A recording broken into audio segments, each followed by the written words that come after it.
get to the table, remain standing, raise your right hand. You solemnly swear affirm testimony you're about to give these the truth, the whole truth, and the truth, and the information you give on affidavit of innocence and correct. Yes, Your Honor. That's it.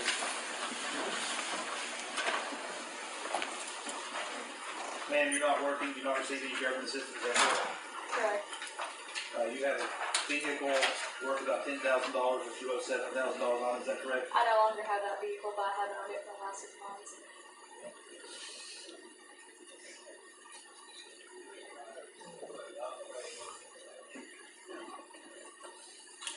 You left the other asset questions blank, and we'll have that down. If you don't own the piece of property, put a 0 or MA or something in there.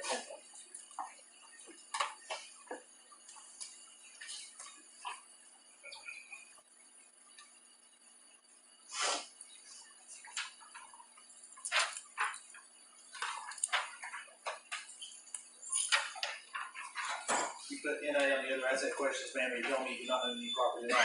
No, sir. I'm going to appoint public defender, assess the people our administrative fee, will take 14 days after the release. It's been bound over for a false report. There's no indictment. Not public. That's happened. Mr. Sproles, can you take an appointment? Yes, Judge. Of course, I'm going to appoint Brad Sproles. Thank you, Your Honor.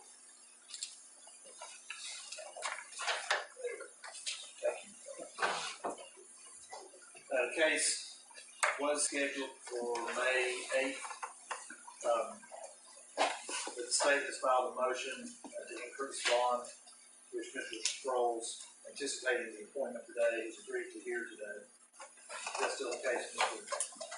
Judge, it is, and anticipating being appointed, I've prepared a response to that, and I've provided a copy to the state. If we could mark that file.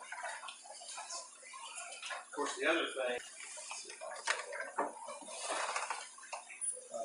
we'll go forward with the motion, but another issue is with Ms. Boswell's being held on contempt out of the juvenile court, Bristol Juvenile Court. We're aware of that, Judge.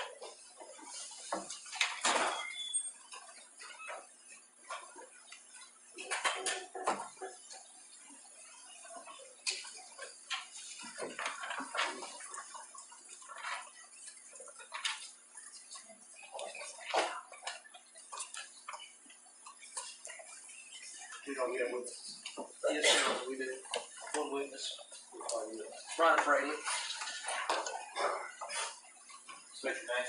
Brian Fraley. Solemnly swear affirm testimony about to give you the truth, the whole truth, and the truth. Yes, sir, I do.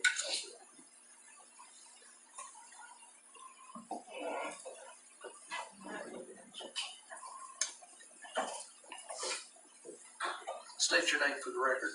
Brian Fraley, And where are you employed? Tennessee Bureau of Investigation. And what do you do there? I'm a special agent criminal investigator How long have you had that job? since 2006. And were you assigned to investigate the disappearance of Evelyn Boswell, assist the Sullivan County Sheriff's Office in that task? Yes, sir. And you know when that investigation began? Yes, sir. February 18th of 2020. And how did that investigation begin? It was originally a DCS referral that Evelyn Boswell was missing. And did you have a date of when, according to the referral scene? As December 26th, 55 days from the time of the report. And did you obtain the name of the mother and the legal guardian of Evelyn Boswell? Yes, sir, we did. And who was that? Megan Boswell. Is she here in the courtroom today? Yes, sir. Can you identify her? Yes, sir. It's my right here. She's next to Mr. Sproles. Yes, sir. Did you determine from the referral the age of the child at the time of the disappearance? Yes, sir. What was that? That was about a year. Now, as part of the investigation, was Megan Boswell interviewed by you and other law enforcement agents during the pendency or during this investigation of the disappearance of Evelyn Boswell? Yes, sir, she was. And you conducted the interview one-on-one with her on, or at least you with the lead interviewer on at least one occasion. Yes, sir, I did. And did you review the other interviews or statements of interviews conducted by other law enforcement agents? Yes, sir. Ms. Boswell. Based on her responses in your investigation, did you come to the conclusion that false statements were made by Ms. Boswell? Yes, sir, several. And as a result, she was charged with at least one count a false report by affidavit complaint to Bristol Sessions Court. Is that correct? Yes, sir. And what was the effect of the false statements on the investigation? Because an Amber Alert was issued, various resources were expended, man-hour, but the most crucial thing was time lost.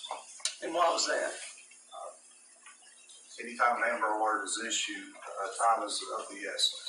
Now, these resources were not just by the TBI, is that correct? Were there other agencies involved? TBI, of course, all Sullivan County Sheriff's Department, criminal investigation team, FBI, dozens of agents and investigators. So I want to go to March 6th this year. And was there a search conducted at the residence of the Boswell family on that day? Yes, sir, there was. And when I say Boswell family, we're talking about the defendant's father, brother, and grandmother. Is that correct? That's correct, yes, sir. And what was found upon that, conducting that search? There was a body, a child, approximately a year and a half old. Even though it's not been positively identified by forensic testing, did that child appear to be the same age, same size as the photographs and the information you obtained, even the child's characteristics? Yes, sir. What else was found there? The clothing, with the prior interview of Ms. Boswell, clothing described in that interview was exact clothing that was found on this child. What else was found there? There was various child clothing, diapers, toys, that kind of thing that would belong to the child. Based on your conversations and observations of the defendant during the investigation, did she have does she currently have did she then have a residence? Did she have a place she lived and stayed? No, sir, she did not. Is she? No, sir. Would she be able to go back to where she was working while this investigation was pending? Most likely not. Okay. Were you aware of any out-of-state and out-of contacts during the relevant dates of this investigation that the defendant has with other individuals? Through the investigation, we identified 3 states, Virginia, North Carolina, and Texas. Her mother drove to North Carolina, is that correct? That's correct. And mother's boyfriend, Mr. McLeod. And did you also determine that the defendant had made trips out of state? Yes, sir. Where was that? Texas. And when was that time period? The fall of 2019. Also, were there trips out of town made outside the Tri-Cities? Yes, sir. Where was that? Gatlinburg, Sevier County. That's all the questions we have this time.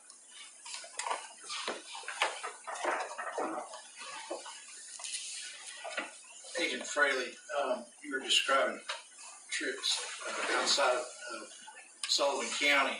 You said Texas. Do you know when that trip occurred? I believe it was October 2019. Prior to the events here. Yes, sir. Right. And then you described trips to Knoxville or Gatlinburg. Yes, sir. Do you know when those occurred? I don't have the exact dates. I don't recall those. Okay. Can you say since the investigation has been ongoing that she's been out of state? To my knowledge, she is not. And then during your investigation, did you have a chance to look at the criminal power convictions for Ms. Boswell? Yes, sir. And what did you find? No criminal history. She's never been convicted of anything. No, sir. And did you see that she never been charged with any kind of failure to appear? That's correct. That she has some contacts out of state. Does she also have contacts here in Sullivan County, family membership? Yes, sir, she does. Could you say that the majority of her family contacts and relationships are here in Sullivan County? Yes, sir. Judge, that's all the questions we have. Just one other question. During the pendency investigation, she was in Virginia, is that correct? I'm sorry. She was in Virginia with the defendant. During the time of the investigation of disappearance, she did go into Bristol, Virginia, Yes, Washington that's County. correct. That's all. No further questions.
Thank you, Frayley.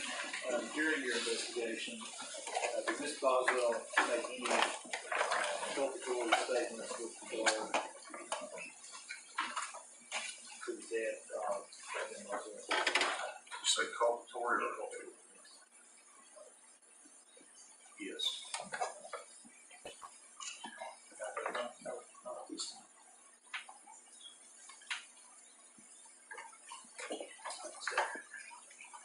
Any other proof? No, Your Honor, for the state. Any proof? No, Judge.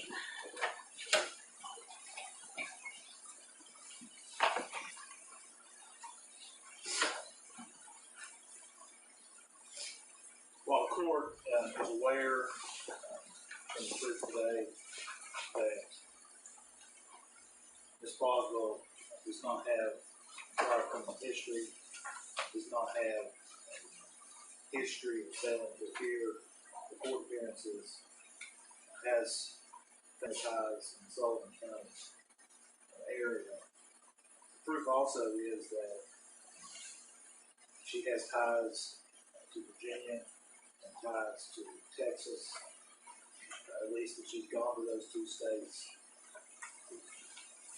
Some fact that she's gone to Knoxville, Superior County.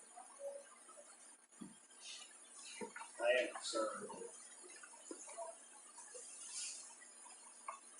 that she has, especially ties to Texas.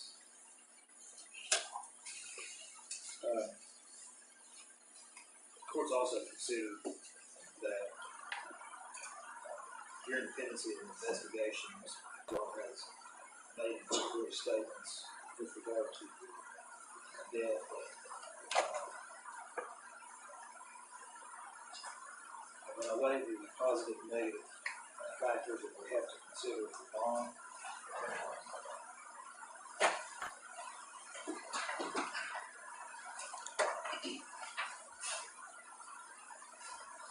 length of residency, employment, proof was that she's not working now, which is incarcerated, that she wouldn't be able to go back to the same job and the option for discuss family ties and relationships, reputation, character, and condition. I think that's gonna be a negative factor, given the statements that she's made, implicating herself and her child's death. She has no prior criminal history. Nature of the offense is, here is false statement, but it's regarding and surrounding the disappearance and what we believe would be ultimately the death of the child. From listening to the proof and reading the affidavit, probability of conviction for the false statement seems to be high. She has no criminal record. No one's testified here today that members of the community who vouch for her. Weighing positive and negative factors, courts of the opinion, the bond should be increased, to $150,000. Now, General, when's this case going to go? Your Honor, probably April. We have a date, next grand jury, I think it's next week. I don't think we'd be ready then, but I think we would be ready to present the case and some other related false reports. We intend to submit those in April. I don't know, put it on maybe a sort of distribution. That's about it. That's my pledge. Maybe 8 o'clock. Thank you.